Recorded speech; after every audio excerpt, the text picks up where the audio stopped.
네, 룻기는 전체가 4장밖에 되지 않는 아주 성경에서 아주 짧은 책 중에 하나입니다. 그러나 그 내용이 정말로 풍요하고 내용이 너무나도 깊습니다.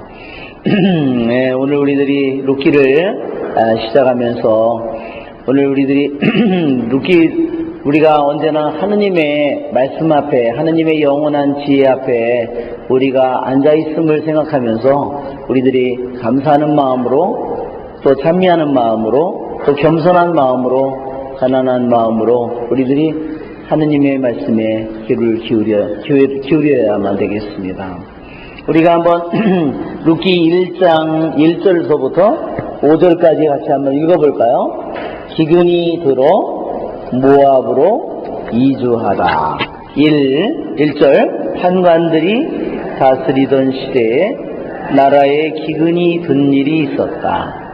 그래서 유다 베들레헴에서 살던 한 사람이 모압 지방에서 나그네 살이를 하려고 아내와 두 아들과 함께 길을 떠났다. 그 사람의 이름은 엘리멜렉이고 아내의 이름은 나오미이며 두 아들의 이름은 마흘론과 킬련이었는데 이들은 유다 베들레헴 출신으로 에프랏 사람들이었다. 이렇게 그들은 모압 지방에 가서 살게 되었다. 그러다가 나오미의 남편 엘리멜렉이 죽어서 나오미와 두 아들만 남게 되었다.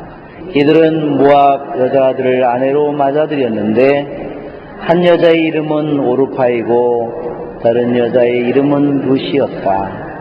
그들은 거기에서 10년쯤 살았다. 그러다가 마흘론과 킬련 이 두 사람도 죽었다. 그래서 나오미는 두 자식과 남편을 여인 채 혼자 남게 되었다. 자, 아주 서주가 참 비극이 계속되고 있죠? 네, 굉장히 짧은 내용이지만, 내가 나오미가 됐다고 한다면 어떻을까요? 기분이?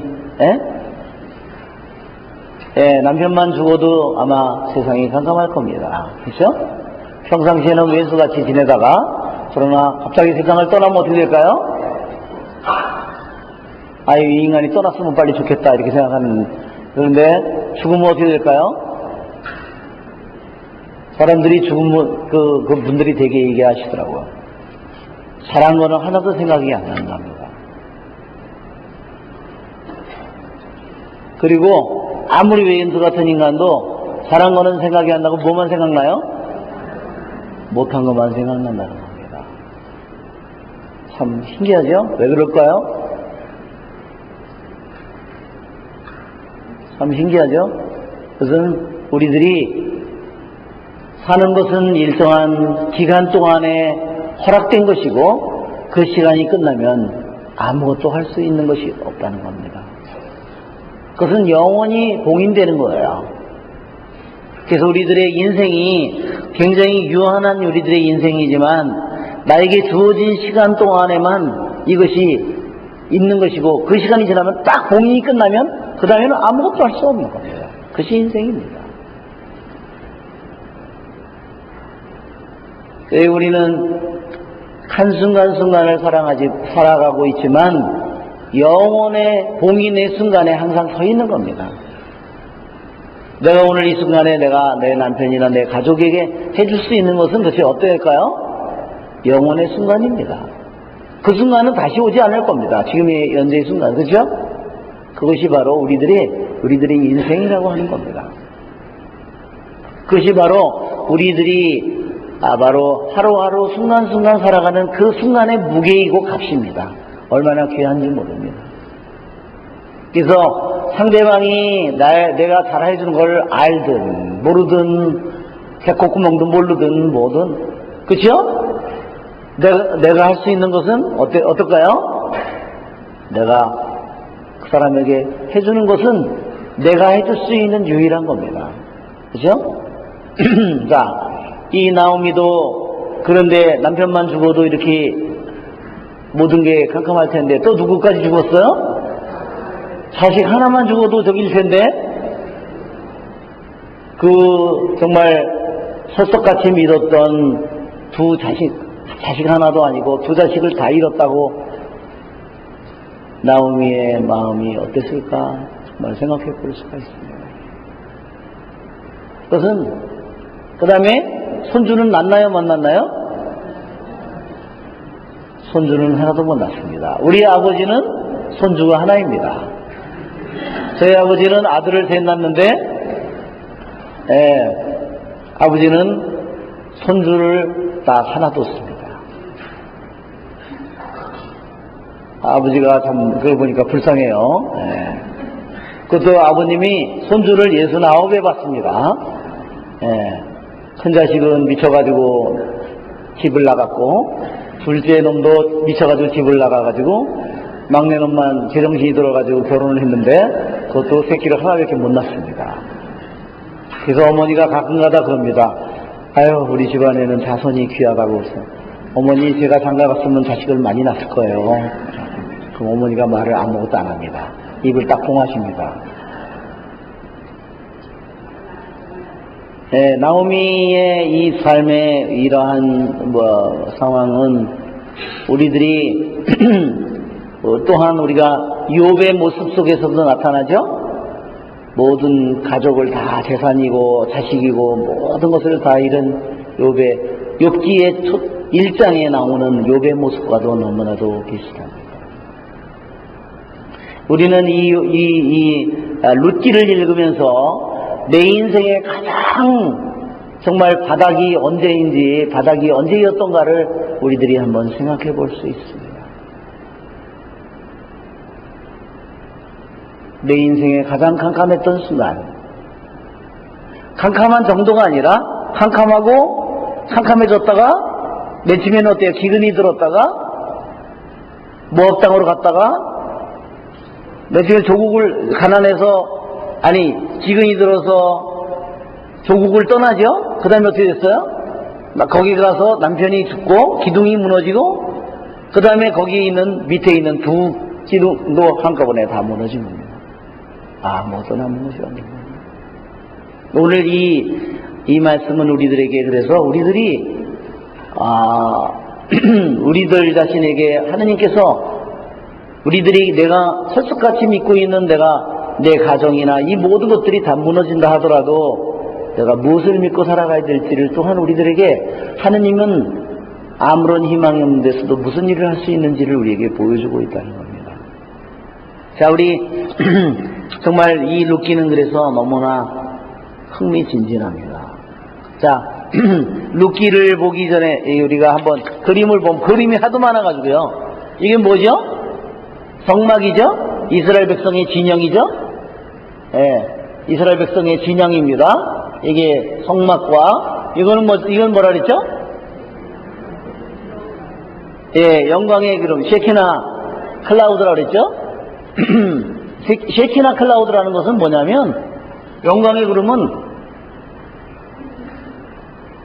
나올라 그러니까 시나이산에 하느님께서 구름과 비와 우레소리와 번개와 그 속에서 하느님께서 뿔라팔 소리와 속에서 하느님께서 내리시죠? 그 하느님의 현존, 하느님의 나타나심을, 하느님이 여기에 계심을 나타내주는 그것이 영광의 구름입니다. 하느님의 이 영광의 구름을 볼 때 하느님의 현존 딱 바꾸어서 여러분이 생각하면 됩니다. 하느님께서 당신을 드러내신 하느님의 현존 이렇게 생각하시면 됩니다. 자, 이것이 거기에 우리의 소리가 나고 십계명을 받는 그 순간입니다. 모세가 십계명을 받는 거기서 이스라엘 백성으로 형성이 되는 순간입니다. 하느님께서 여기에 나타나시고 이것이 바로 영광의 구름이고 그렇죠? 이것이 성막이고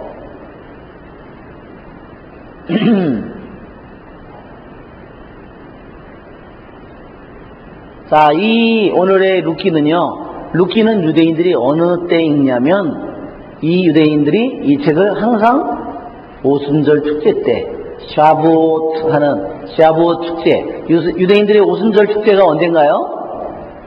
봄, 여름, 가을 중에 여름이라고 그랬죠? 봄 축제가 3개. 우리가 이 달력을 보면, 달력 중에서 여기 보면 봄 축제가 3개 있고 가을 축제가 3개 이렇게 이게 배치돼 있습니다. 말하자면 봄 축제, 가을 축제니까. 그리고 중간에 뭐냐, 여기 오순절이에요. 이게 샤봇입니다. 샤봇.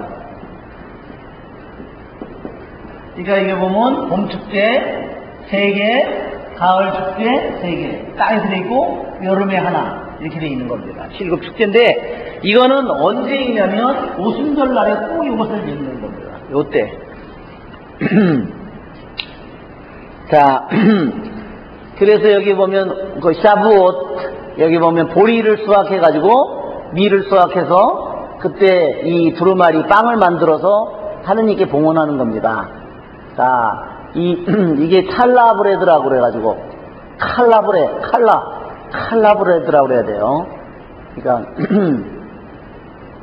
이게 유대인들이 그림으로도 이렇게 표현하는 겁니다. 시나이산에 십계명 돌판을 받았기 때문에 이렇게 그림으로도 표현하고 유대인들이 오순절날에요. 여기 뭐냐면 이게 뭐죠? 통곡의 벽이죠? 이게 서쪽 벽입니다. 왜 여기 이 벽에 가서 유대인들이 오순절날 밤에 뭐를 하냐? 여기서 밤새워서 성경을 읽는 겁니다.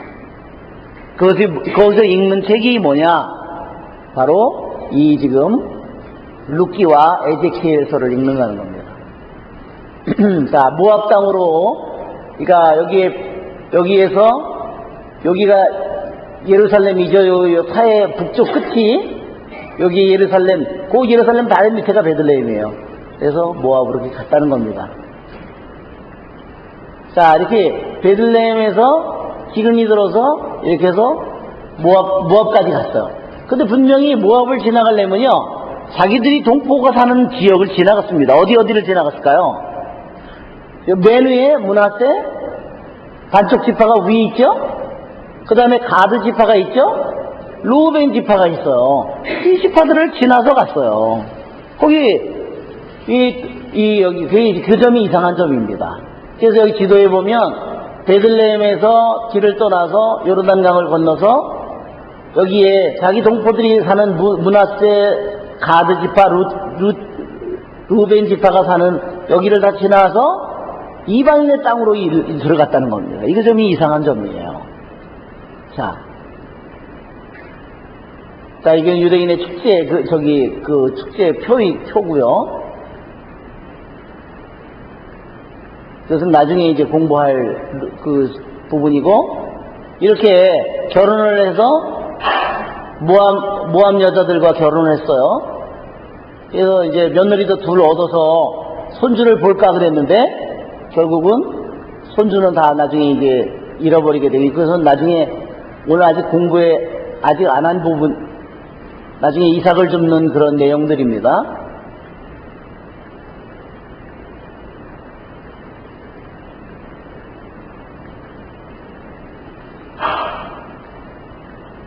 네, 처음으로 다시 돌아가야 되겠네요. 처음으로 돌아가 주시면, 자, 그림을 한번 봤어요. 자, 여기에 오늘 보면, 먼저 여기에 보면, 판관들이 다스리던 시대의 나라에 기근이 든 일이 있었다. 이게 상황이 어때요? 좋지 않죠? 상황이 좋지 않습니다. 어려운 때를 만난 겁니다. 우리들도 살다 보면 어려운 때를 만나죠.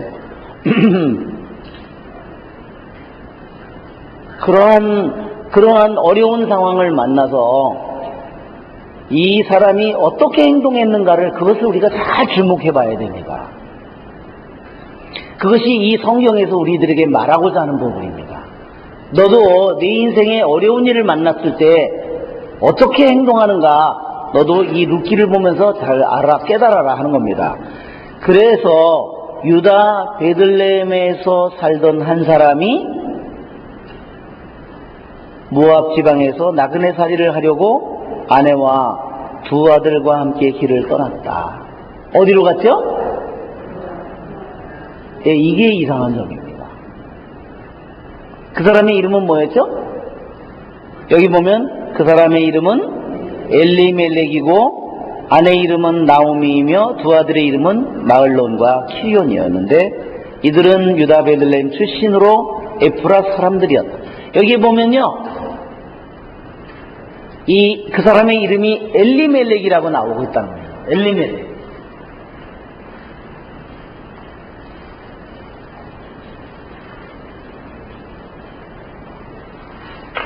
엘리는 하느님을 가리키고요, 멜렉은 왕을 가리킵니다.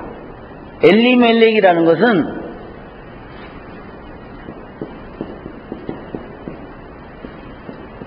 엘리멜렉 이렇게 쓰고 멜렉이라고도 이렇게 쓰는데 이것은 하느님은 나의 왕이다 이런 뜻입니다. 하느님은 나의 왕은, 그러니까 나의 왕은, 이 말은 나의 왕, 이것은 하느님 이런 뜻입니다. 나의 왕은 하느님이시다.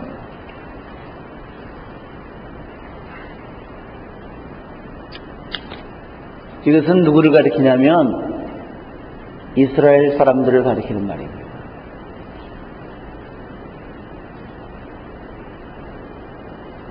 이스라엘 사람들은 하느님을 누구라고 고백하는 거죠?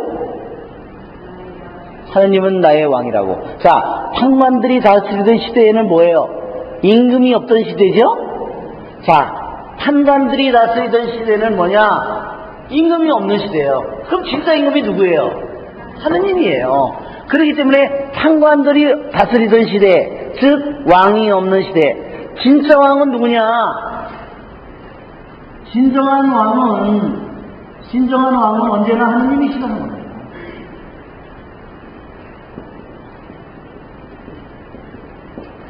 우리나라의 진정한 왕은 누굴까요? 하느님이십니다. 나의 진정한 왕은 누구일까요? 하느님이십니다. 우리나라의 진정한 대통령은 누구일까요? 하느님이십니다.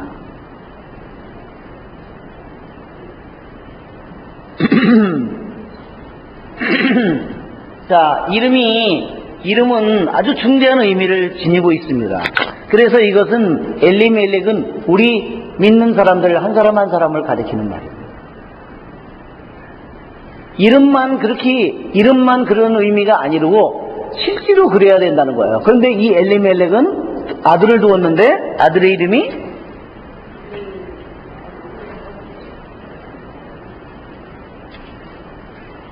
자, 엘리멜렉의 집안을 보면 엘리멜렉과 나오미가 결혼을 해서 두 아들을 두었는데 하나는 마을론이고 하나는 키리온이었다. 자, 이 말의 뜻이요, 히브리 말로 이 말의 뜻은 뭐냐면 이것은 병이라는 뜻이에요. 이것은 허약이나 병이 허약이나 멸망을 의미하는 말이에요. 그러니까 자식을 하나는 병이고 하나는 허약, 하나는 멸망으로 이름을 지은 거예요. 이렇게 지을 수 있을까요? 그렇게는 못 짓겠지요. 그럼 왜 성경은 왜 이렇게 얘기를 할까?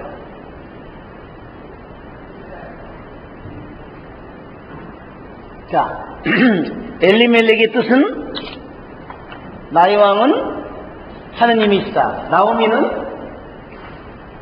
유쾌, 즐거운. 이 나오미라는 히브리 말의 뜻은요, 즐거운이라는 뜻입니다. 여기에 나의 왕은 하느님이시다. 자, 이것은 아주 중요한 의미를 가지고 있습니다. 자, 이 룻기의 1장의 이 첫째 여기에 나오는 몇 가지 귀절들. 자, 여기에 나와서 여기 보면 유다 베들레헴이 나오죠? 유다는 무슨 뜻이에요? 산이라는 뜻이에요. 베들레헴 빵집이라는 뜻이에요.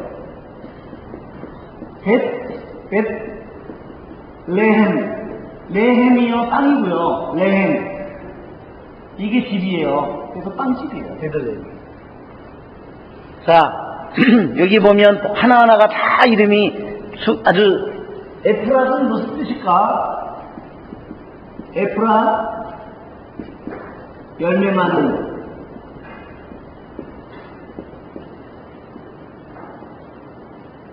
아주 중요한 이런 뜻이 뜻되고요. 또 모압, 아버지의 아들. 자, 이게 여기가 가지고 있는 의미들입니다.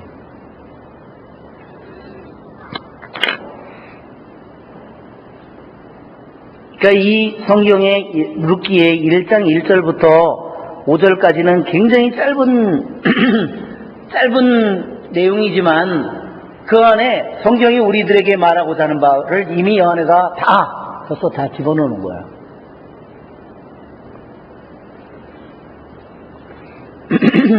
그것은 뭐냐면 믿음을 가지고 있는 사람들이 하느님을 자기 왕이라고 고백하는 사람이 어려운 일이 당하자 그가 어디로 도망을 갔어요? 자기 약속의 땅, 산미의 땅, 빵집이 거기에 있는 그 땅을 떠나서 어디로 떠났어요? 이방인의 땅, 근친상간 자손들의 땅으로, 모압 땅으로 도망을 쳤다는 거예요.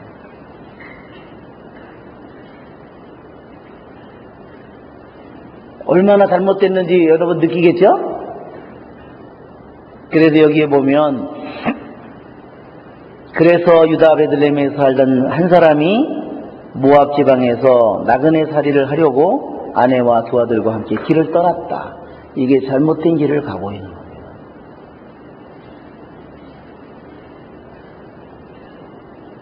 여기에 보면 이것이 바로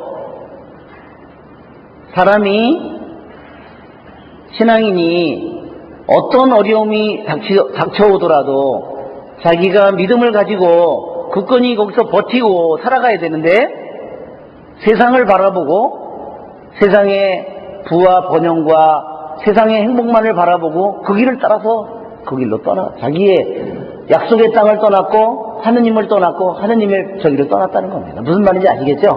자, 우리가 여기에서 나타나는 것이 뭐냐면 이 지도에서 아까도 보면 지도에서 나타나는 것처럼 그가 하느님이 자기에게 준 축복의 땅을 떠나는 거예요. 약속의 땅이고 하느님이 준 그리고 성소가 하느님의 성소가 있는 땅이고 그죠? 어디 있어요? 실로에 에프라임 땅 실로에 하느님의 성소가 있고 자기가 살고 있는 지역은 어디예요? 베들레헴이죠. 빵집이죠. 가장 좋은 유다의 저기에 베들레헴 빵집에. 그러니까 기근이 있으면 기근을 조금 견디면 될 텐데 그가 하느님도 버리고 자기 백성도 버리고 땅도 버리고 그가 길을 떠났습니다. 자, 우리가 오늘 이 룻기의 내용을 우리가 프린트를 보면요. 프린트를 한번 보세요. 자,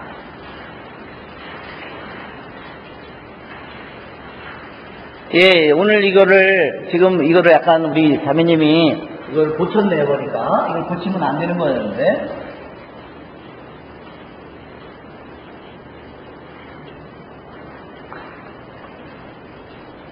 자, 여기에 이 룻기의 전체 구조를 보면요. 룻기의 전체 구조가 어떻게 되어 있냐면, 우리 프린트모를 보면 A1 이렇게 있죠? A1, B1이 거의 같이 되어 있죠?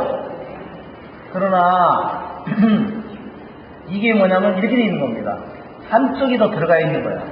그 다음에 C1, C2, B2, 그 다음에 A2. 무슨 말인지 아시겠죠? 이 구조가 이런 식으로 되어 있는 거예요.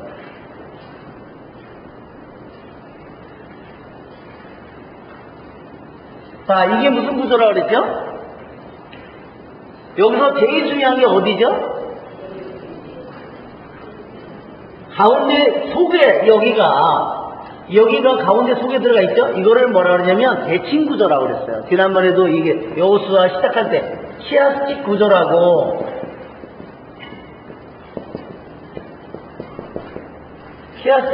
그래서 이것은 대칭 구조입니다. 왜 대칭인지 여러분 아시겠죠?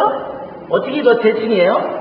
여기를 딱 접으면 이거와 이게 만나고 이게 만나고 이게 만나는 거야. 그래서 유대인들은 이 성경을 읽을 때 이 내용을 보면 읽어보면 제일 중요한 게 어느 부분이에요? C1, C2죠? 자, C1, C2가 제일 핵심적인 부분이에요. 이게 제일 핵심적인 부분.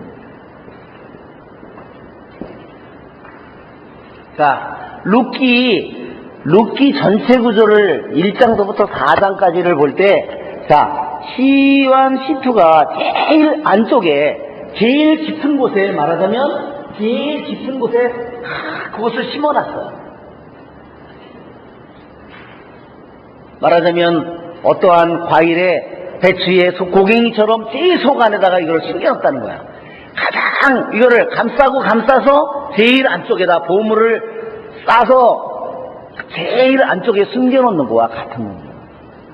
자, 그러니까 우리들이 살펴봐야 될 귀절은 제일 중요한 부분을 보면 루시, 보아즈, 추수 들판에 가다. 장소가 추수하는 들판이에요. 자, C2를 보면 루시 타작마당에 가다.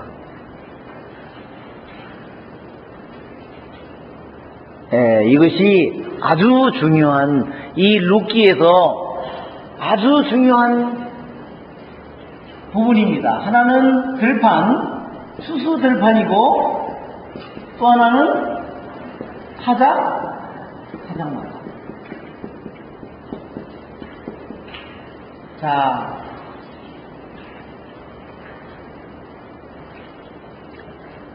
이 나오미 이 룻기의 이 전체 구조만 보더라도요, 딱 벌써 느낌이 어때요? 추수 들판하고 타작마당을 보니까 뭐가 생각나요, 여러분? 에? 예수님께서 오셔서 수수할 건 많다고 그러죠? 바로 예수님께서 그래서 타작을 해서 알곡은 곡간에 드리고 쭉정이는 이 모든 게 벌써 우리들에게 이 모든 게 뭐를 우리들에게 의미하냐면 믿는 이들의 심판과 종말의 모든 것들을 우리들에게 벌써 암시하고 있습니다. 그러니까 이 룻기가 그래서 이렇게 내용이 깊은 겁니다.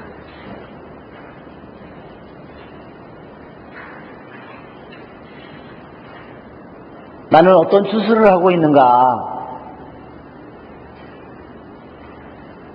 나는 타작마당에서 나는 누군가? 타작마당에서 나는 정말로 알곡인지, 이 모든 것들이 우리들에게 깊은 의미를 던지고 있다는 겁니다. 자, 이 추수의 들판과 타작마당은 한마디로 우리들에게 예수님의 구원을 우리들에게 보여줍니다. 예수님 자체를 보여주는 거예요. 자, 그러면 둘째로 중요한 부분은 어디냐면요, 두 번째 시작과 끝부분이에요. 나오미 가족의 A와는 뭐예요? 파멸을. 어떻게 그들이 파멸해 가는지를 보여주는 겁니다. 짧은 1장 1절서부터 5절 사이에 나오미 가족이 어떻게 완전히 곤두박질을 쳐서 그 멸망해 가는지, 완전히 그들이 한순간에 멸망해 가는 것을 보여줍니다. 아주 바닥으로 떨어져서 멸망해 가는 거죠. 여러분, 나중에 여기는 뭐예요? 다시 그들이 왜 어떻게 해서 그 상황에서 어떻게 회복을 했는가? 하나는 하느님을 떠나는 길이고요. 하나는 하느님께로 돌아오는 길입니다.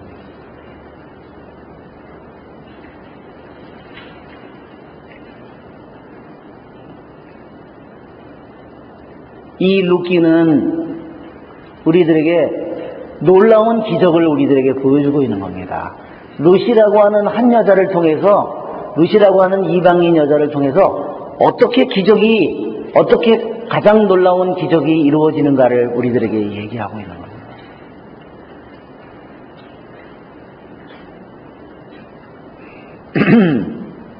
이 나오미 가족이 회복하는 가장 중요한 열쇠는 누가 쥐고 있어요?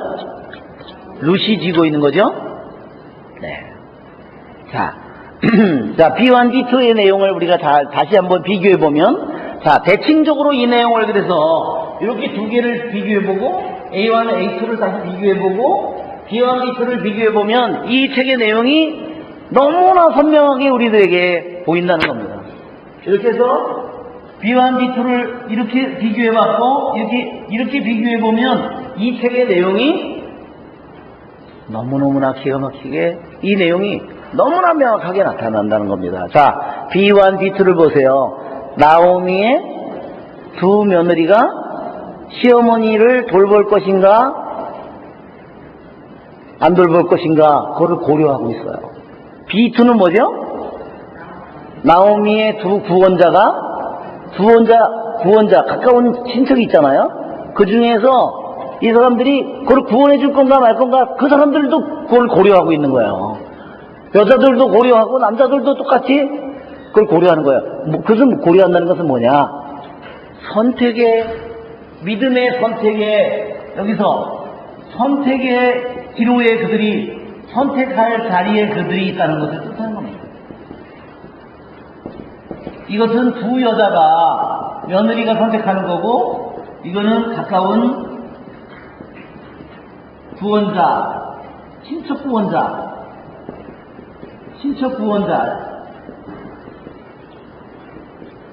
이 두 사람이, 두 남자가 나오미를 구해줄 건가를, 돌볼 건가를 선택하는 거예요. 참, 얼마나 내용이, 정말, 이 틀이 이루어진 것을 보면 얼마나 기가 막히게 만들어졌는지 보이죠? 그러니까 내용이 되게 짧지만 이 성경의 이 부분이 얼마나 탄탄하게 만들어져 있는지. 아니 어떻게 이거 마치도 꼭 수학 공식도 아니고 이런데도 예? 이게 하느님의 말씀인데 이게 얼마나 이거는 문학적으로 다 이렇게 만들어져 있지만 얼마나 정교하게 이것이 만들어져 있는지를 보여줘요. 여러분 이 선택을 지켜보면 우리들의 선택은 우리들 각자도 우리들로 나의 삶의 여러 가지를 선택합니다. 우리들도 부모님을 모실 것인지 아닐 건지 그쵸 가족이 누가 망했는데 그걸 도와줄 건지 안 도울 건지 우리들도 다 선택을 우리들도 끊임없이 부딪히고 있습니다. 우리들도 이러한 것에서 예외가 되어 있는 사람은 아무도 없습니다.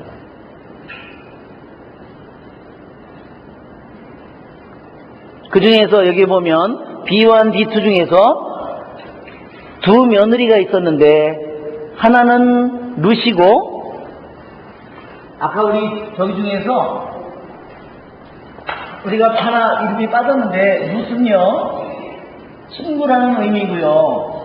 오르파가 있어요. 오르파는요 뒷목이라는 뜻이에요. 머리 뒤통수라는 뜻입니다. 뒷목이나 뒤통수, 머리 뒤통수. 며느리 이름이 하나는 뒤통수야. 왜 뒤통수인지 아시죠? 그게 가는 길이 다른 겁니다. 이 두 사람이 정반대의 길을 간 겁니다. 룻과 오르파가요 같이 한 집에 며느리 살지만 가는 길이 정반대로 가는 거예요. 어느 순간까지는요 하느님을 알고 하느님을 믿는 사람으로 그가 이방인이었다가 하느님을 알고 하느님께로 가요. 그러다가 어느 순간에 다시 완전히 돌아가 버리는 겁니다. 자, 여기 보면 두 가지, 여기도 두 사람이 있어요. 하나는 보아즈고 또 한 사람은 누구냐? 이름이 나오지 않습니다. 그냥 이 두 사람도요, 정반대의 길을 가는 겁니다. 이것이 믿음을 가진 사람들이 자기가 이것은 오직 믿음만으로 되는 것이 아니라 은총만으로 되는 것이 아니라 뭐예요? 자기가 구체적으로 그것을 선택하고 어려움이 있어도 그것을 자기가 짊어지려고 해야만 된다는 겁니다. 자기가. 그래서 이 룻기를 무조건 은혜로만 설명을 해버리면 그것은 거짓말을 얘기하는 거예요.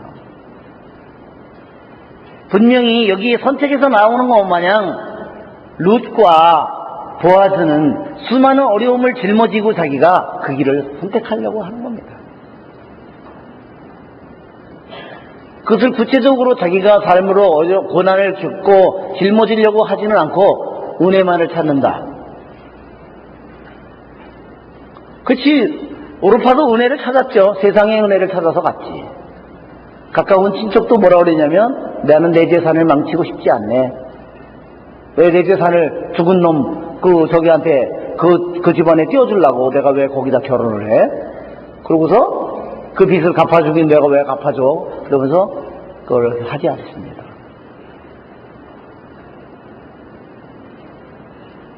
인간적으로만 생각한 거죠. 세상적으로만 생각한 거죠.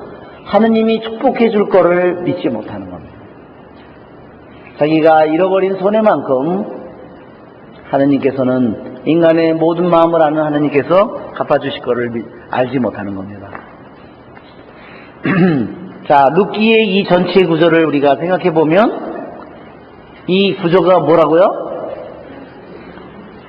대칭적인 구조다. 알았죠? 그래서 대칭적인 구조, 이 구조가 대칭적인 구조를, 왜 대칭적인 구조라고 할 때 우리가 그냥 이거를 그냥 기계적으로 대칭적인 구조다 그걸 아는 거는 별 의미가 없어요. 그 성경의 룻기가 대칭적인 구조라더라 그것만 아는 거는 아무 의미가 없어요. 그냥 외워서 뭘 해서 뭘 답을 써는 거 그런 의미가 없어요. 여기서 대칭적인 구조라고 할 때 여러분이 먼저 염두에 둘 건 뭐예요? 제일 중요한 부분이 가운데 있는 그 부분이 제일 중요한 부분이다. 그래서 이거를 말하자면 감춰놓고 또 감춰놓고 또 감춰놓은 것이다. 무슨 말인지 아시겠죠? 그러니까 성경을 읽을 때 그 부분을 가장 주목해서 잘 보면 수수들판과 사당마당을 이거를 주목해서 보면 이 성경의 가장 핵심적인 내용이 거기에 있다는 걸 알게 된다. 그리고 이 대칭적으로 이루어져 있기 때문에 이 두 가지를 서로 비교해 볼 때 이 서로가 대칭으로 되어 있기 때문에 내용이 정반대로 이루어지죠? 어떻게 정반대로 추락했던 그 모든 것들이 어떻게 정반대로 완전히 반전되어서 다시 말하자면 하느님께로부터 멀어져서 완전히 죄 속으로 가던 사람이 어떻게 정반대로 가게 될 때 어떻게 되는지를 우리들에게 얘기해 준다는 겁니다. 대칭적인 구조는 의미가 그런 겁니다. 아시겠죠? 그래서 두 가지를 대비시켜서 정반대되는 거를 대비시켜서 우리들이 너무나 선명하게 이 구원의 진리를 우리가 깨닫도록 하는 거다. 여기 보세요. 여기는 먼저 나오기의 가족이 완전 파멸이죠? 파멸해 가는 것을 보여주고 여기는 어떻게 그것이 흥하고 어떻게 그것이 번성하고 어떻게 그것이 회복하는지를 보여줍니다. 자, 우리가 보면 신명기에 내가 오늘 너에게 생명과 죽음, 그죠? 축복과 저주를 너에게 내놓는다. 그죠? 이 두 가지, 한 사람은 잘못되면 엘리멜렉은 어디 길을 갔어요? 이 길을 갔어요, 이 길을. 파멸의 길을 걸어가죠. 그런데 누가? 롯이 생명의 길을, 축복의 길을 걸어가는 겁니다. 참 기가 막히게. 그러니까 우리가 이 대칭적인 구조라고 할 때, 대칭적인 구조라고 할 때, 그 두 개가 서로가 대칭이 된다, 서로 대비가 된다, 대조가 된다. 그래서 우리들이 정신을 번쩍 차리고 눈이 확 뜨여서 그 내용을 알아들을 수 있도록 만든다는 겁니다. 무슨 말인지 아시겠죠? 대칭적인 구조는 우리들에게 의미가 그런 뜻을 가지고 있는 거예요. 잠시 우리 쉬었다가 해야 되겠네요. 벌써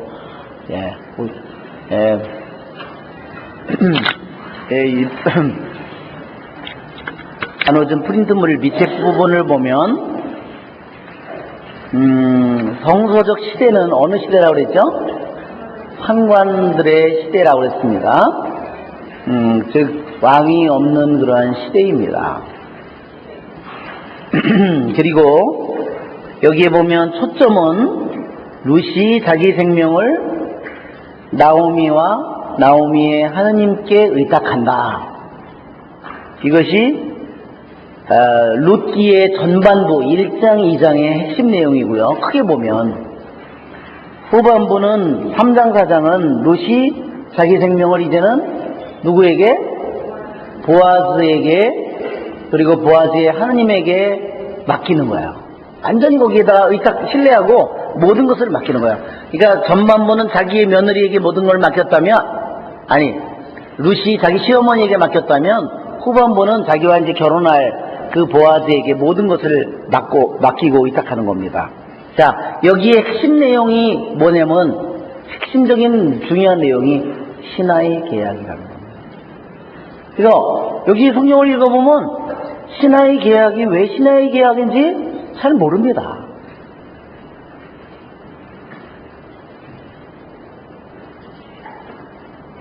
그래서 우리들이 이러한 공부를 하게 됨으로써 룻기의 가장 중요한 내용이 바로 하느님과 이스라엘 백성이 맺은 신하의 계약,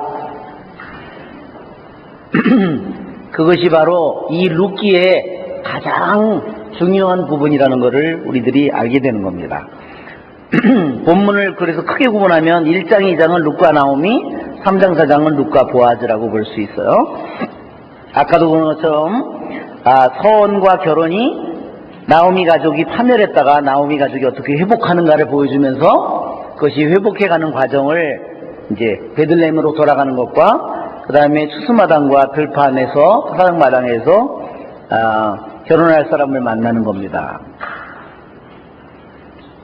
여기 장소는 그래서 시작은 모압 땅으로 그들이 가다가 다시 끝부분에 가서는 베들레헴으로 돌아오는 것입니다. 시대는 약 기원전 1100년경의 이야기이고요. 그 기간은 몇 년이냐? 여기에 나오는 것은 딱 12년의 기간을 다루고 있습니다.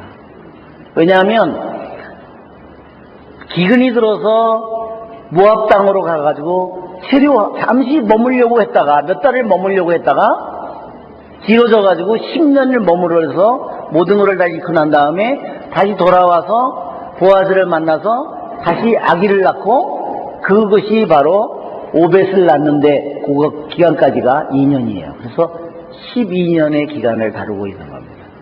자, 뒤편을 가보면 이제 1장의 구조가 더 상세하게 여기에 보면 나옵니다. 1장의 구조.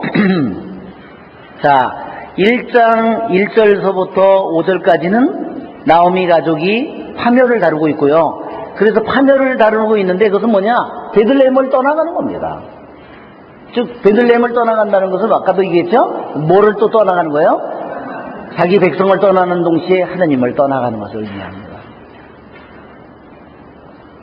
이 더 큰 문제는 그가 엘리멜렉이라는 나의 왕은 하느님이시다. 그래서 즉 이 엘리멜렉이라는 사람은 뭐냐면요, 나중에 보면 나타나지만 그 사람은 돈이 없어서 떠난 게 아니에요. 가난해서 떠난 게 결코 아닙니다. 돈을 많이 가지고 있었어요. 그런데 자기 동족을 배신하고 떠난 겁니다. 썩을 놈입니다. 왜 돈 많은 놈들이 해가지고 뭐 사사하겠다고 도망치는 거나 똑같은 겁니다. 이 엘리멜렉은 분명히 부자이고, 왜냐하면 나오미가 돌아왔을 때 사람들이 저 나오미 아니야? 그렇게 잘 살던 나오미 아니야? 그러니까 나는 이제는 나를 나오미라고 즐거운 사람이라고 부르지 말고 나를 뭐라고 부르라고 그랬어요? 마라라고, 나를 쓰디쓴이라고 불러달라고. 나는 이제 거지가 됐다고 그렇게 얘기합니다. 그래서 이 엘리멜렉이라는 이 이스라엘 사람이, 유다 베들레헴 사람은 돈이 없어서 자기 나라를 떠난 게 아니에요.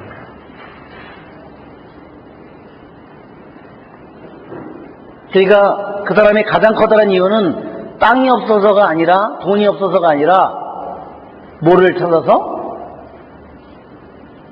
세상에 자기의 부를 놓치기 싫어서 그거를 잃어버릴까봐 그걸 떠난 겁니다. 그래서 그걸 위해서 하느님을 떠난 겁니다. 무슨 말인지 아시겠죠? 예, 엘리멜렉이라는 사람의 그 인격을 잘 알아둬야 돼요.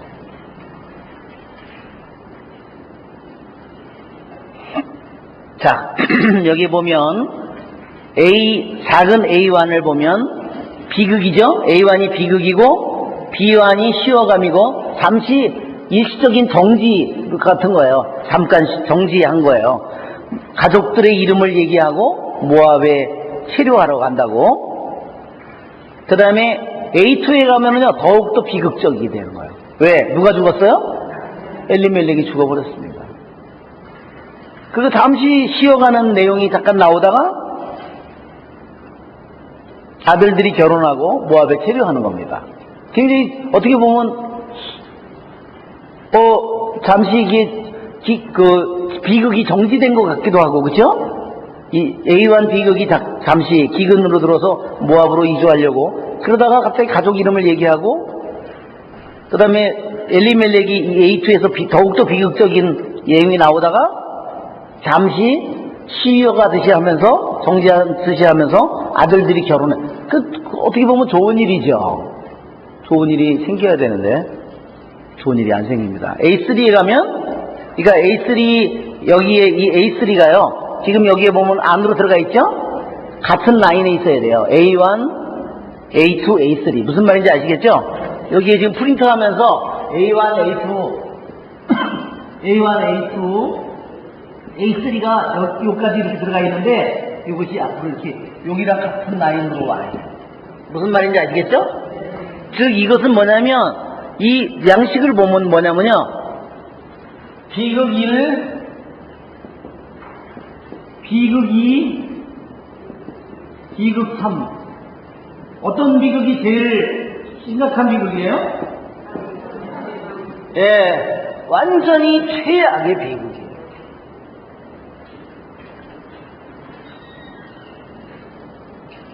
처음에는 기근, 그 다음에 남편이 죽음, 두 아들의 죽음. 이것은 모든 것을 다 잃어버립니다. 자, 오늘은 이 부분까지 뵙기 못할 거예요. 자, 이것은 뭐냐면, 왜 점점 더 그들이 삶이 비극적으로 되어가죠?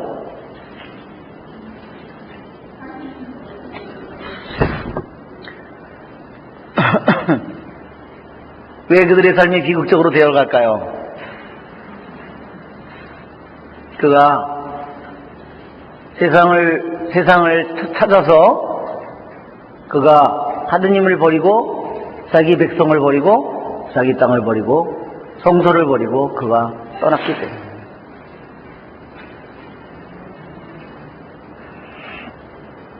그래서 이것이 바로 창자가 아버지를 저기에 버리고 떠나는 거와 똑같은 거예요. 완전히 지옥으로 떨어지는 거예요. 완전히 바닥으로. 이것이 그들이 간 길이에요. 이게 뭘까요? 이게 죄의 대가입니다. 죄가 지은 죄의 결과입니다. 죄의 값입니다. 이게.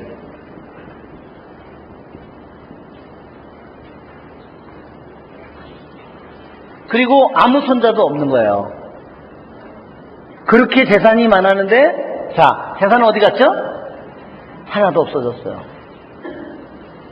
아들 둘이 결혼해서 자녀를 많이 둘 거라고 예측을 했는데, 그 당시 사람들은 뭐 적어도 5명 내지 10명은 낳겠죠. 그런데 어떻게 됐어요?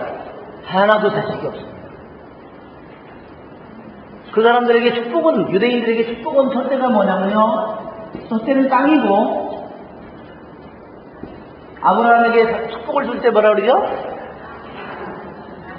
땅하고 이 땅을 너에게 준다고 그러죠?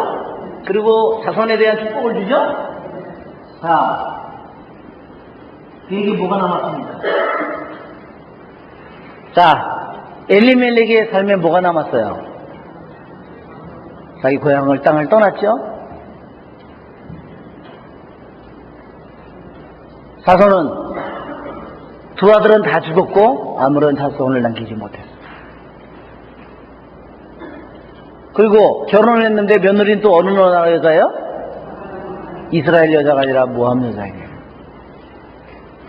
아무 희망이 없는 최악의 결과를 가져왔어요. 그 다음에 여기에 세 번째로 오늘날 우리가 생각하는 재산, 이거 다 잃어버려요. 하나도 없는 겁니다. 이것이 죄의 값입니다. 그가 대가를 치른 겁니다.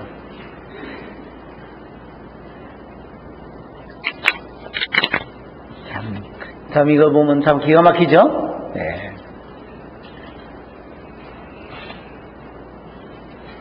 이 룻기의 1장서부터 이 5장의 얘기를 보면은 왜 엘리멜렉이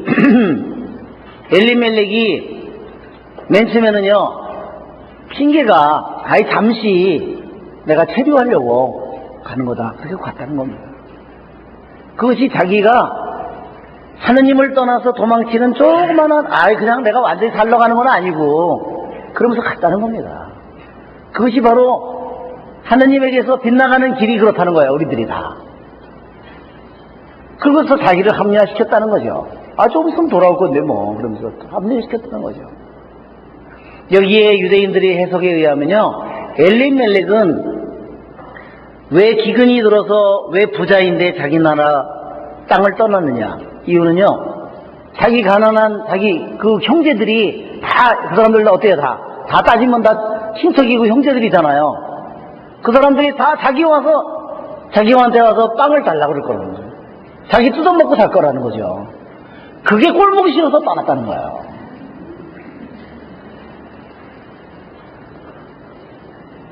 저놈들이 가난한 놈들이 애기만 많이 낳고 저것들이 애들 다 데려와가지고 우리 재산을 다 뭐 사촌이네 육촌이네 팔촌이네 뭐네 하면서 다 와서 우리를 뜯어먹을 텐데 그래서 도망을 친 거는 거예요. 엘리멜렉은 그래서 부자이고 그는 이스라엘의 지도자였다는 겁니다. 자, 기가 막히죠? 여기 더 슬프죠?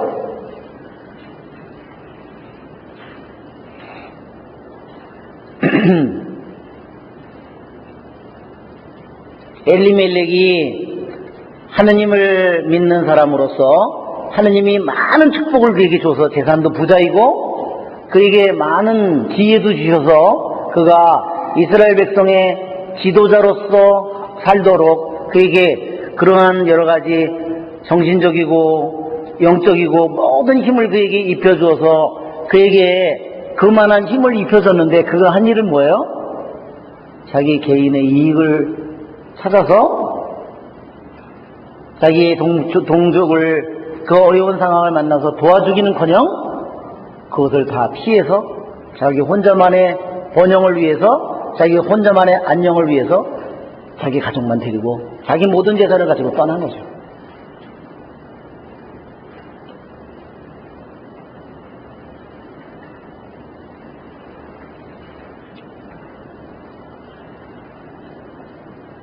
그에게는 하느님은 뭐예요? 하느님은 어떻습니까? 하느님은 그에게 첫째가 아니죠? 하느님이 첫째입니까 그에게? 아니에요.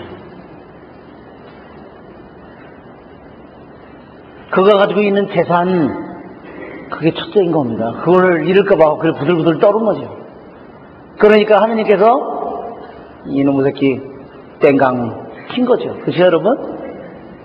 그래도 못 알아들으니까 그대로도, 그러니까 아버지가 죽으니까 모함 여자하고 결혼했을 거라는 겁니다. 재산도 다 없어지고. 그러면 그때 정신을 차리고 나오미와 나오미의 이 가족들이 이스라엘 땅으로 돌아갔어야 된다는 거죠. 그것이 하느님께서 그들에게 준 기간이라는 거예요. 10년이라는 기간은 바로 그들이 하느님께서 그들에게 회개하도록 준 기간인데, 그들은 어땠어요? 다시 돌아가지 않고 더욱더 더 큰 죄를 짓게 된 거예요. 왜? 두 번째 비극은 뭐냐면 모함 여자들하고 결혼을 한 겁니다. 자식들이. 아버지의 죄가 이제는 자식이 안에서 더 깊어지는 거예요. 왜 모함 여자와 결혼하면 안 되냐면, 모압 사람은 10대가 지나도 이스라엘의 회중에 들어가지 못한다 그랬습니다.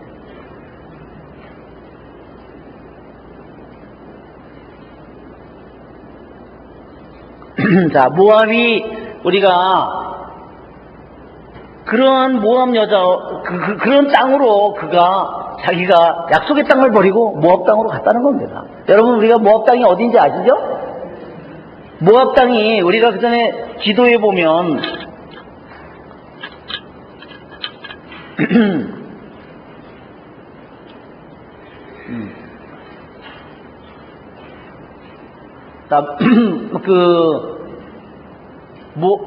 모압이, 이스라엘 백성이 약속의 땅으로 가다가 모압 땅을 지나가야 돼요. 그런데 모압의 왕이, 모압 왕 발락이 발라함을 불러가지고 어떻게 했죠? 저주해달라고 그러죠? 이게 그겁니다. 여기에 모압 땅을 지나서 이렇게 해서 이 땅으로 이렇게 올라가야 되는데, 그래서 이스라엘 백성이 못 지나가게 하면서 오히려 모압이 이스라엘 백성을 저주해달라고 주문을 했습니다. 발라함을 불러서. 원래 모압은 롯의 자손이죠? 롯이 소돔과 고모라가 멸망한 후에 살아남아서 롯과 롯의 두 딸이 동굴로 가서 숨어 살다가 롯의 두 딸이 아버지와 관계를 해서 낳은 것이 모압과 암몬입니다. 그런, 말하자면 근친상간의 자손이에요. 그러나 이스라엘 백성은 이스라엘 백성이에요. 같은 이스라엘 백성인데, 그런데도 나중에 이 모압의 왕이 모압 족속이 하느님을 섬기는 대신에 말하자면 바알신을, 가나안 신을 섬깁니다. 더군다나 이스라엘 백성을 저주하여 그러한 것을 합니다. 나중에는 유혹하다가 안 되니까 나중에 민수기 25장을 보면 나중에 무슨 짓을 하죠? 미디안족의 교사력, 민수기 25장을 한번 보시면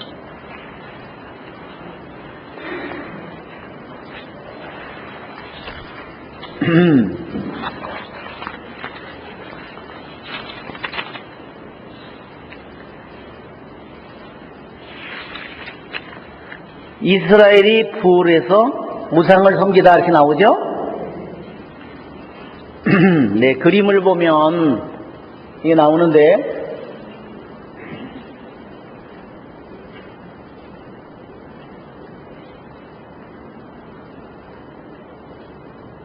맨 앞인가?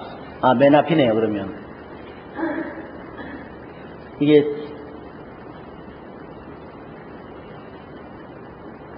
맨 앞에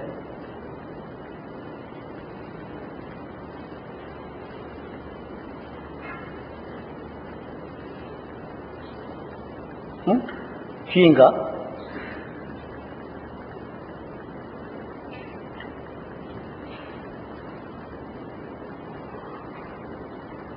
이스라엘 백성이 음란의 죄를 짓도록 그를 교사를 해서 계획을 세워가지고 나중에 이스라엘 백성이 죄를 짓도록 만듭니다. 그래가지고 이스라엘 백성이 24,000명이 죽게 됩니다. 하느님이 이게 그 사건이죠. 그 부올에서 말하자면 이 모압 사람들이 제사를 이방인의 신에게 제사를 드리는 자리에 그 제사 드린 자리에 이스라엘 남자를 초대해 가지고 자기네들이 모압 사람들이 이방인의 신에게 제사 드리는 방식은 뭐냐면 꼭 거기에 있는 사람들과 간음을 저지르는 겁니다.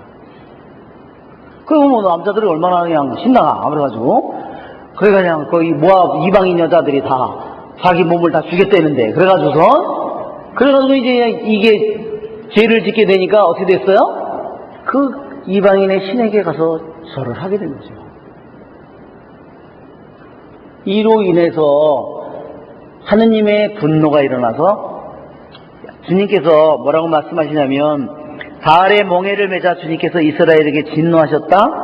백성의 우두머리들을 모두 잡아다가 대낮에 주님 앞에 목을 매달아 주님의 타오르는 분노가 이스라엘에게서 물러가게 하여라. 그래서 그날 죽은 사람이 24,000명입니다. 12,000명, 24,000명이에요.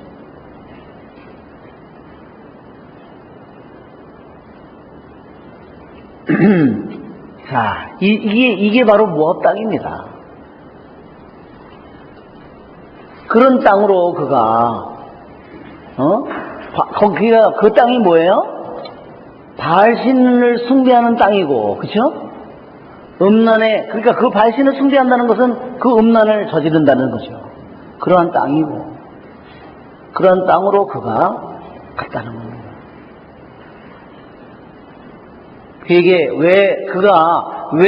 그러한 비극적인 죽음과 자식의 죽음까지 왜 이방인의 그러한 여자를 며느리로 맞아들이게 됐는지 이 모든 것이 다 나타나는 겁니다. 그것이 엘리멜렉이 하느님을 등짐으로 인해서 다 일어난 일입니다. 그가 불러들여온 죄값입니다. 그가 불러온 자기의 인생에 자기가 선택한 거죠. 그거를. 그죠?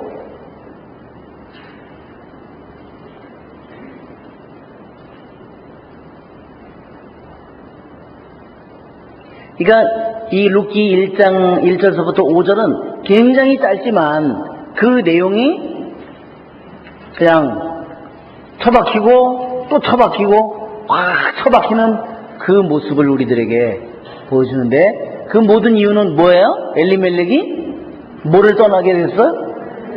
하느님을 떠나고 자기 이스라엘 동족의 백성을 떠나고 자기 약속의 땅을 떠나고 그것이 가장 중요합니다. 그는 뭐를 찾아서 그랬나요? 자기의 재산을 지키기 위해서, 자기의 이익을 지키기 위해서 오로지 그것이 목적이었다는 겁니다. 참. 그래서 오늘날에 우리가 생각해보면 이와 같이 사는 사람들이 너무나 많다는 겁니다. 그 사람들은 말은 신앙인이지만 속은 신앙인이 절대로 아닙니다. 그 사람들은 이미 바알신에게 경배를 드리고 있는 사람들입니다. 이미 뱀신에게 무릎을 꿇은 사람들입니다. 우리는 그 결과가 죄의 값이라는 것이 뭔지를 여기서 분명하게 주님께서 우리들에게 아주 선명하게 보여준다는 겁니다. 그래서 우리들이 무엇을 바라보고 살아야 되는지 오늘날과 같이 물질이 전부고 성공이 전부고 오늘날 우리 보면 자기의 커리어를 지키기 위해서 그거 자식이고 뭐고 가정이고 그런 건 다 뒷전입니다. 그런 것은 참 슬픈 얘기입니다. 그것이 오늘날의 삶이라고 우리가 남들이 다 그렇게 사니까 그걸 그래서 될 일이 그렇고 아닙니다. 그것은 하느님을 등지고 엘리멜렉처럼 살아가는 것입니다. 그들은 거기에서 10년쯤 살았다 이렇게 되어 있습니다.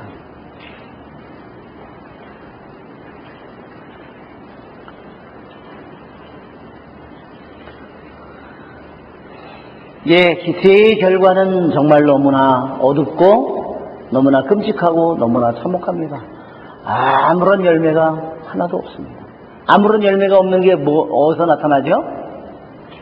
자손, 재산 아무것도 없이 완전히 망한 거죠.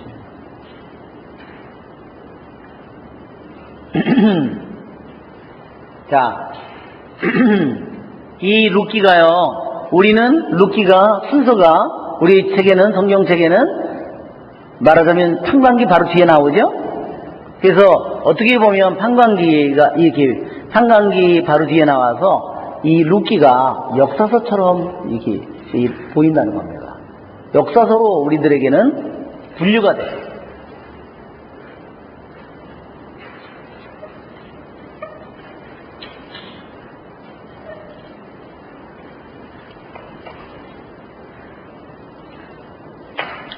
그런데 유대인들은요, 이 책이 역사서가 아니라 성문서입니다. 이게 유대인들은 성경을 세 가지로 분류했는데, 하나는 토라고, 하나는 네빔이고, 하나는 키투빔입니다. 이거는 율법, 모세 오경 율법을 가리키고,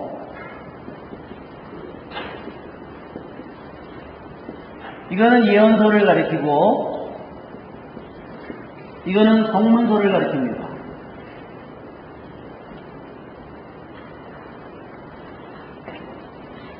우리는 룻기를 역사서로 그리스도인들은 분류하지만 유대인들은 이 책을 성문서로 분류합니다.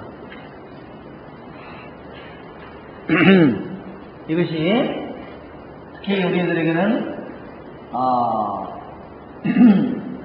왜 이것을 성문서로 분류하는가, 그럼 나중에 더 이제 자세하게 더 설명이 나올 겁니다. 나중에 설명을 하겠습니다. 첫째, 이 룻기를, 그리고 이 룻기를 왜 유대인들이 오순절에 왜 이 책을 읽을까? 유대인들이 왜냐면 유대인들이 이 룻기를 율법을 받은 날이 샤부옷이라고 그랬죠? 오순절이라고 그랬죠?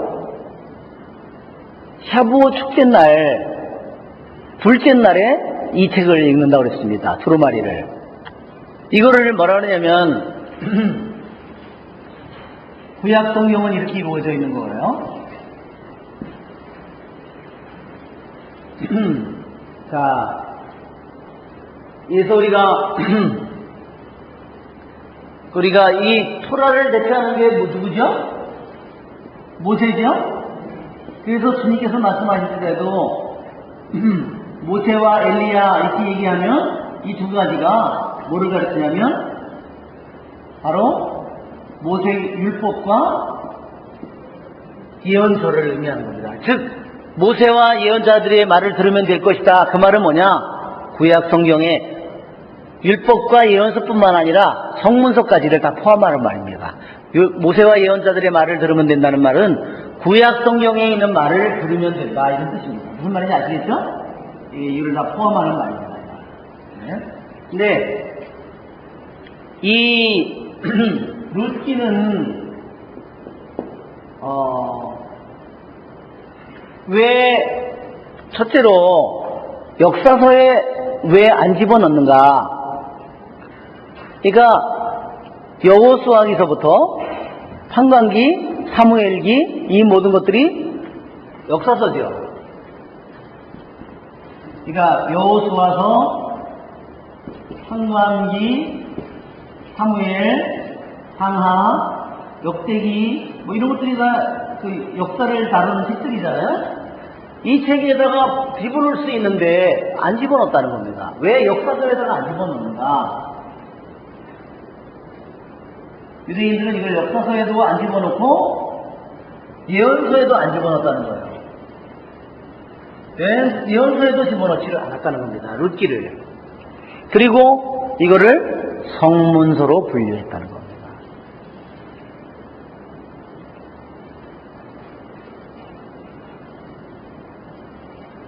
즉, 이 책의 룻기의 저자는요, 사무엘이라고 알려져 있습니다. 사무엘은 판관기를 기록한 사람으로 우리들에게 알려져 있습니다.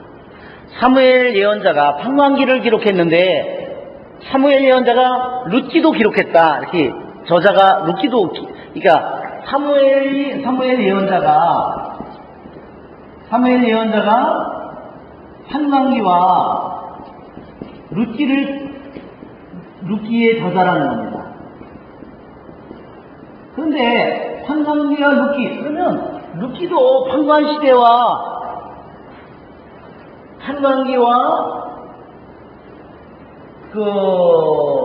사무엘, 열왕기 이 모든 것들이 여기 있으니까 이 사이에다 그냥 집어넣으면 되는데 왜 그거를 일부러 따로 떼서 룻기를 4장짜리를 왜 따로 한 권의 책으로 만들었냐 하는 겁니다. 무슨 말인지 아시겠죠?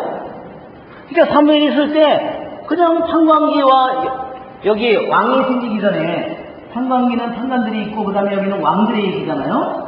그러면 판관들이고 여기는 왕들이니까 이 사이에 있는 내용인데 그럼 그냥 판관기에다 놓으면 되는데 왜 따로 이거를 4장짜리를 따로 빼가지고 따로 한 권의 책으로 만들었냐 이거야.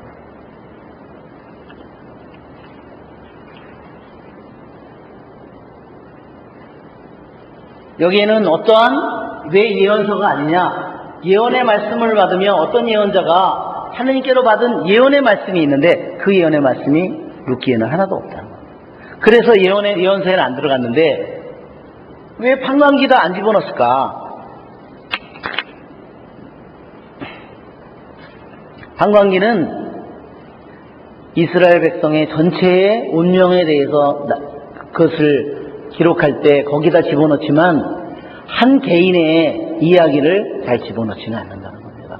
그래서 여기에서 이것을 역대기에서 이 룻기를 사무엘 예언자가 구태여 판관기에 안 집어넣고 역사서에 안 집어넣고 따로 이거를 성문서에 집어넣은 분류를 한 것은 그런 이유가 있다는 겁니다. 무슨 말인지 아시겠죠? 자, 이것은 룻기의 성격을 우리들에게 다른 말하자면 역사서와 예언서와 다른 룻기가 가지고 있는 고유한 위치를 우리들에게 얘기해 주는 겁니다. 자, 룻기는 굉장히 놀라운 책이라는 점이 왜 놀라운 책이냐면 아까도 이 책이 언제 읽혀진다고요? 오순절에 읽혀진다. 오순절 그러면 우리가 제일 먼저 여러분이 오순절 배운 것 중에서 뭐가 제일 먼저 생각나요? 예? 자, 오순절 그러면 우리들이 오순절 그러면 제일 먼저 우리들이 생각나야 되는 게 그 축제 그 달력 있죠? 축제 달력을 제일 먼저 생각해야 돼요. 그러면 그게 언제 이루어져요? 여름 축제죠? 예. 자, 우리들이 이 달력에 아까도 보다시피 이거를 나누어서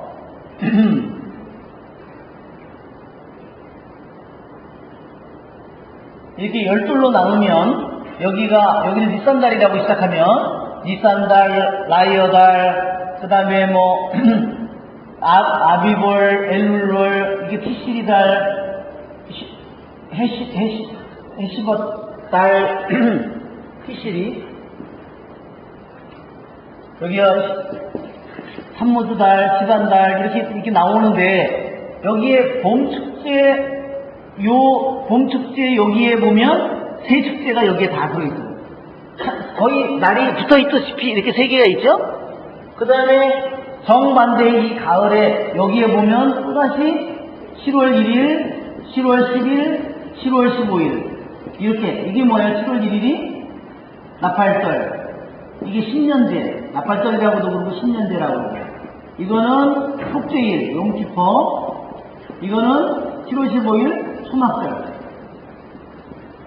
자 이렇게 이게 다 이렇게 모여 있습니다. 여기는 가을절 무교절 소실절 해콕식 바치는 날 해콕식 자 그러면 여기에 보면 1호부터 여기에 소실절로부터 여기서부터 날짜를 계산해서 50일째 되는 날이 오순절이죠? 여기가 오순절입니다.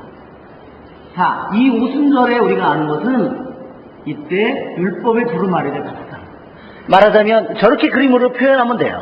다른 표현으로 하면 율법의 이 돌판을 2개 받은 거예요. 말하자면 돌판 2개.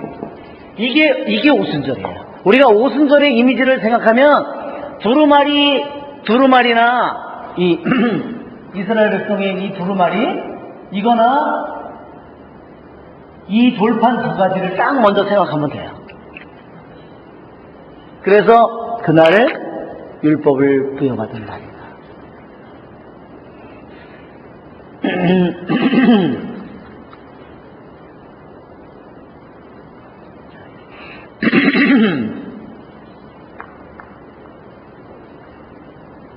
이것이 유대인들에게는 말하자면 가장 중요한 순간입니다. 하느님의 백성으로 형성된 순간이라 그러죠.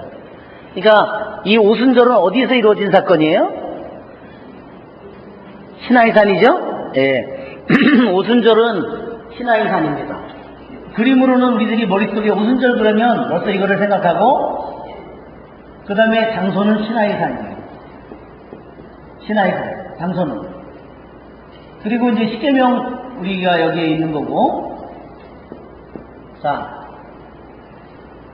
그래서 이거를 오순절이라고 해서 이거를 카운팅 오멜이라고 그래요. 보리단을 한 단 한 단 보리단을 대해가지고 묶은 보리단이 하나하나 해서 50번째가 될 때 그게 바로 오순절이 오는 겁니다. 그러니까 유대인들은 지금도 저거를 계산을 하는 거야. 엄마 오늘이 며칠째야? 오늘이 열이틀째란다. 그럼 엄마가 또 그러겠죠? 애들한테 야 오늘은 며칠째야? 또 오늘은 며칠. 그러면 애들도 하루하루 그것을 계속 기다린다는 겁니다. 그래서 아이들로 하여금 어려서부터 이 오순절을 기다리도록 만드는 겁니다. 그것은 왜 왜 주님께서 이렇게 했을까요? 자, 레위기 23장을 한번 보세요. 레위기 23장.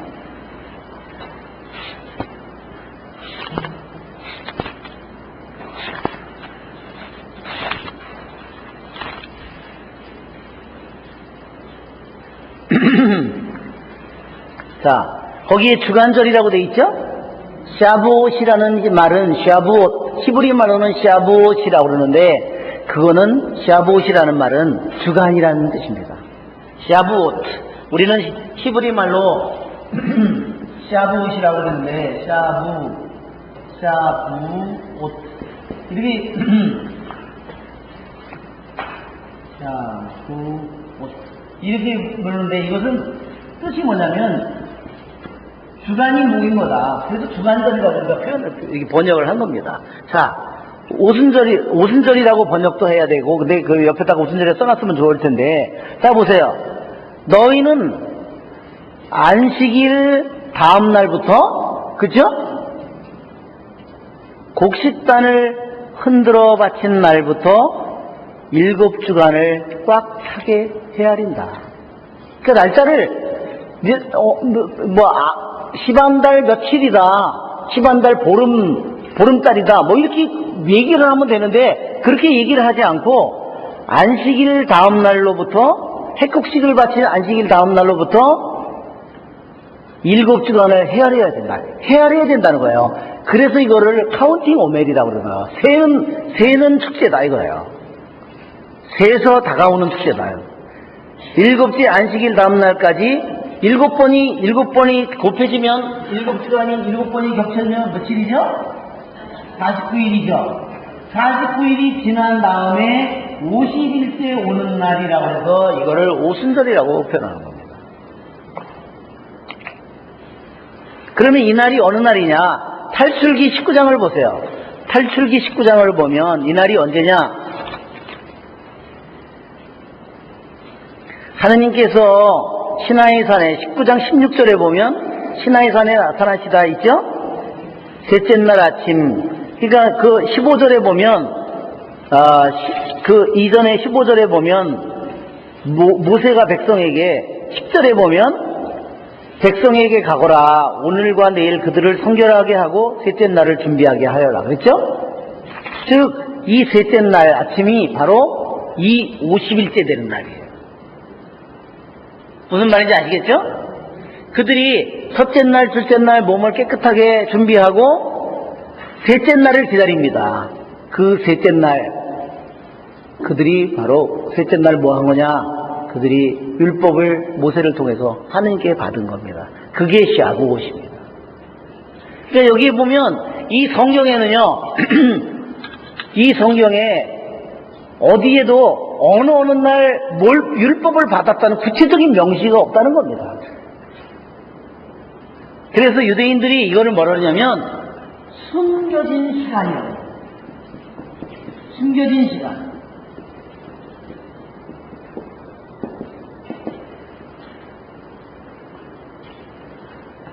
그러니까 오순절, 즉 율법을 받은 그 날을 왜 유대인들이 이 성경을 하느님에게서 말씀을 받아서 적을 때 왜 일부러 몇 월 며칠 날, 언제, 무슨 날 율법을 받았다는 구체적인 명시가 왜 없는가 이거예요. 이것이 여기 있는 것처럼 다른 모든 것들을 내용을 다 알아보게 될 때 이 시간을 찾아낼 수 있게 된다. 그러니까 마치도 이것이 모든 사람들, 이스라엘 백성에게도 숨겨져 있는 것과 같은 겁니다. 그러니까 이 이유는 뭘까요? 하느님의 이 말씀을 너희들이 쉽게 생각해서는 절대 안 된다. 너희들이 받은 하느님의 이 율법을 너희들이 우습게 생각하면은 너희들이 절대로 안 된다. 그래서 그것을 이스라엘 백성이 어려서부터 그 율법의 두루마리를 갈망하도록 만든 겁니다. 하루하루 세서 그 두루마리를 자기네들이 받는 거니까. 무슨 말인지 아시겠죠? 그들이 50일을 세워서 하루 세워서 50일째 되는 날 하느님께로부터 자기의 백성에게 율법을 받은 날이기 때문에 그들이 율법은 우리들이 기다리고 또 그것을 갈망해야 된다는 것을 우리들에게 가르치는 겁니다.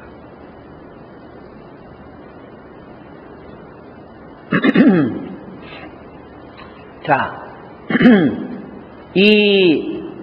왜 이 두루마리를, 율법의 두루마리를 그날 받았는 게 중요한가? 자, 지난번에도 우리가 그림을 보면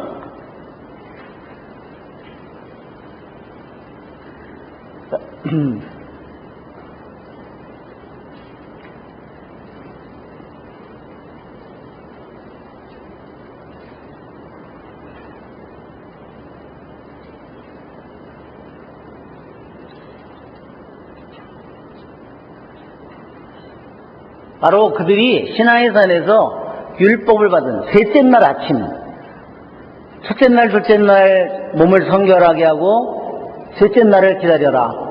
그 셋째 날이 무슨 날이라고요? 바로 오순절 날입니다. 왜 오순절일까요? 에집트로부터 탈출한 지 50일째 되는 날입니다.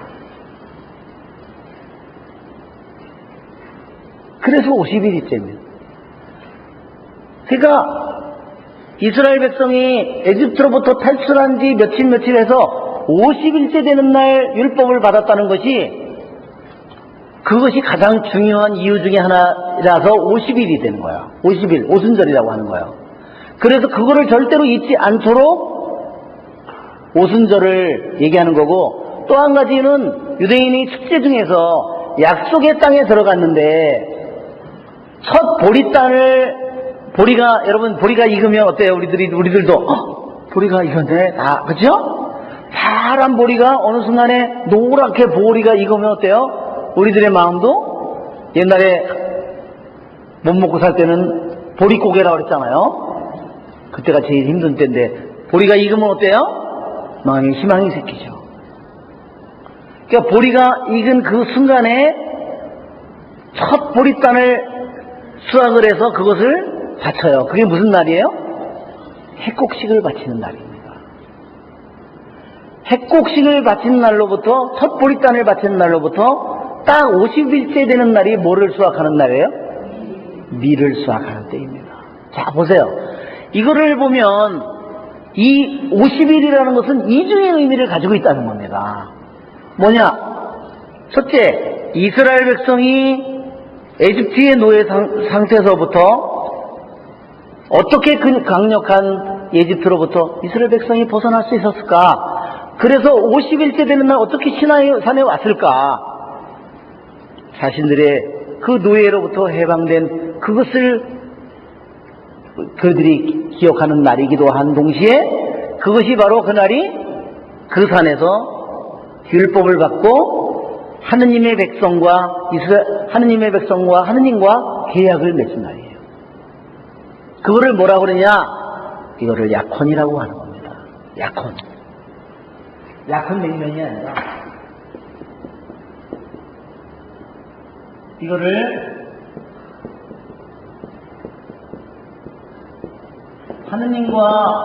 하느님과 이스라엘 백성과의 사이에 하느님과 이스라엘 백성 사이에 이런 약혼을 계약을 맺습니다. 이게 계약이라는 뜻입니다. 계약이라는 말은 그냥 땅을 주고 사고 그게 계약의 원래의 뜻이 아니라 계약의 뜻은 뭐예요? 물건을 주고 파는 계약이 아닙니다. 성경에 말하는 계약은요, 그게 아니에요. 생명을 다 상대방에게 맡기는 겁니다.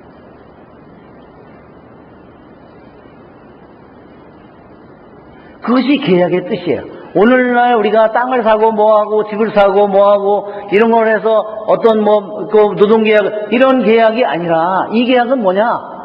자신의 모든 존재를 생명과 모든 것을 그 사람에게 맡기고 의탁한다는 겁니다. 그것을 지키지 못하면 자기가 죽게 된다는 겁니다. 그래서 여기에 이것이 결혼이고 계약이 결혼이고 곧 계약이 바로 이것이 약혼이고 인간 대 인간의 계약, 인간 대 인간의 약속이 결혼이죠. 바로 시나이 산에서 이스라엘 백성이 율법의 두루마리를 받은 것은 그냥 율법의 두루마리를 받은 게 아니라는 겁니다. 율법의 두루마리를 받은 것은 내용이 뭐냐? 하느님과 이스라엘 백성이 영원한 한 운명 공동체로 됐다는 겁니다. 너와 나는 하나다 하는 겁니다. 내가 너고 네가 나다 하는 겁니다. 무슨 말인지 아시겠죠? 그것이 계약이라는 말의 뜻입니다. 우리가 신약 성경, 구약 성경 얘기하죠? 옛 계약, 새 계약 얘기하죠? 그 계약은 그런 의미를 가진 겁니다. 그냥 옛날에 하느님께서 이렇게 약속했어. 새로 약속했어. 그게 아니에요. 나는 나의 모든 것을 나는 너에게 다 주고 나는 너의 모든 것을 너에게 맡기고 또 상대방은 하느님은 이스라엘의 모든 것을 넘겨주고 맡기고 이스라엘은 모든 것을 넘기고 맡기고 하는 겁니다. 모든 것을 맡기고 의탁하고 하는 겁니다. 그것은 뭐냐? 가장 깊은 사랑이에요.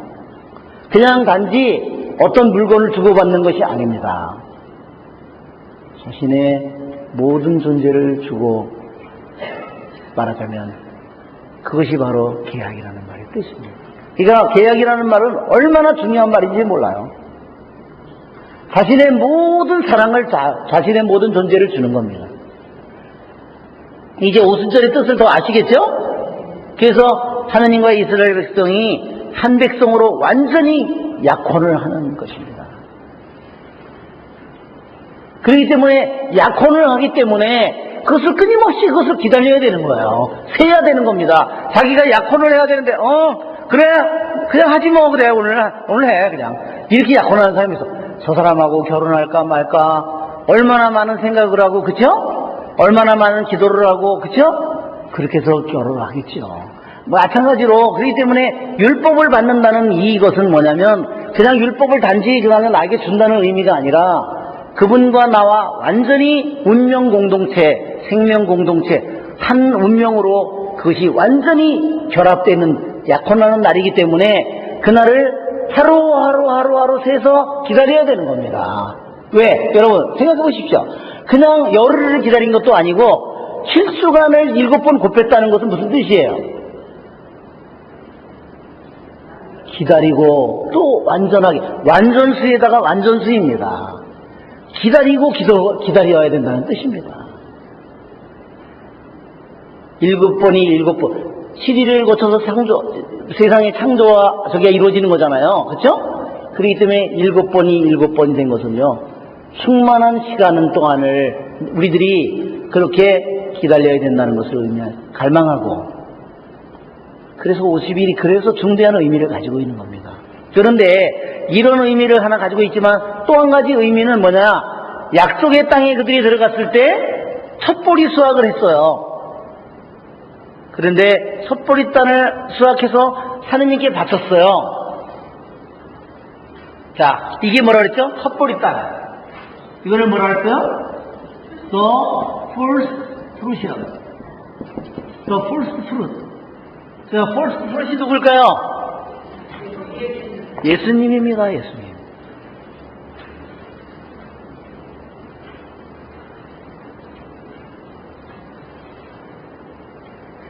자, 51대는 뭔가요? 여기는 보리 수확이라면 여기는 밀수확이죠? 이건 누가 수확하죠? 이것은 성령을 통해서 수확이 이루어지죠. 이것은 예수님을 통해서 이루어지죠. 이것은 성령을 통해서 이루어지죠.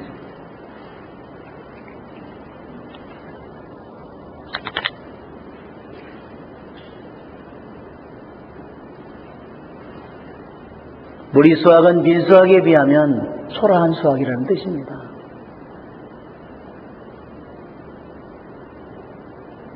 이렇게 오순절이 이렇게 중대한 의미를 가지고 있다는 겁니다. 그러니까 보리 수확에서 미리 수확하는 것은 너무나 보리 수확에 비하면 너무나 풍요롭고 훨씬 더 맛있고 훨씬 더 대단한 수확이에요.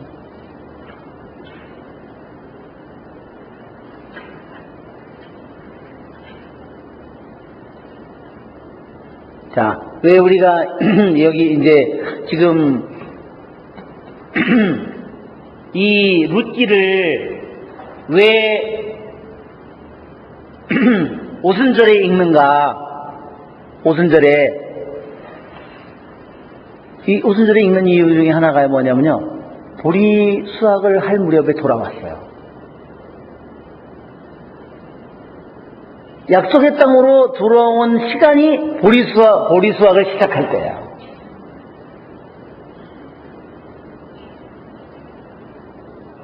그러나 더 중대한 의미는 뭐냐면요, 더 중대한 의미는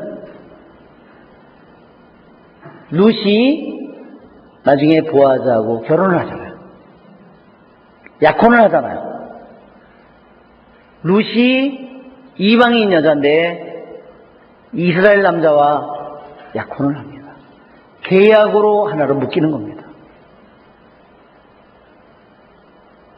그것이 이 룻기가 오순절에 읽히는 이유예요. 오순절에 모든 사람들이 이스라엘 백성이, 그제까지는 이스라엘 백성이 하느님 백성이라고 할 수 없어요.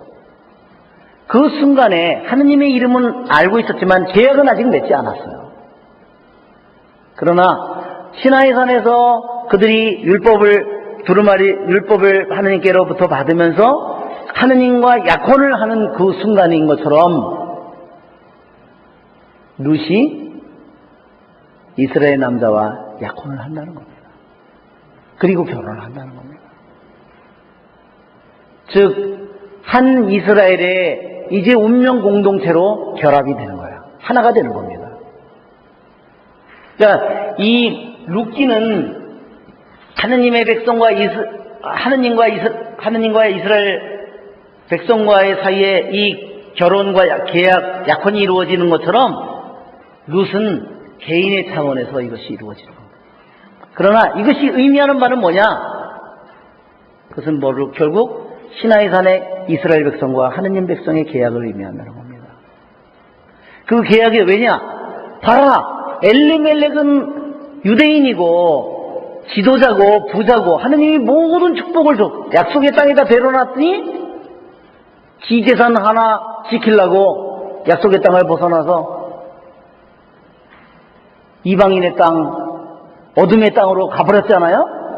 봐라, 나오미는, 여기 룻은 이방인 여자인데, 이방인 여자이지만 그 음란의 땅에서 온 간음의 자손이지만 그 사람이 올바른 마음을 가지고 그가 하느님과 계약을 어떻게 지켰을 때 어떤 사람이 되는가를 보여주는 겁니다. 무슨 말인지 아시겠죠? 이것이 엘리멜렉과 룻과를 극과 극으로 대조시키는 거예요. 따지면 엘리멜렉이라는 사람은 유대인이고 지도자고 부자이고 너무너무 많은 축복을 받은 사람이에요. 거기에 비해서 룻은 어떤가요? 모든 걸 잃은 자이고 이방인이고 저주의 자손이고, 그런데 나중에 어떻게 축복을 불러왔는가?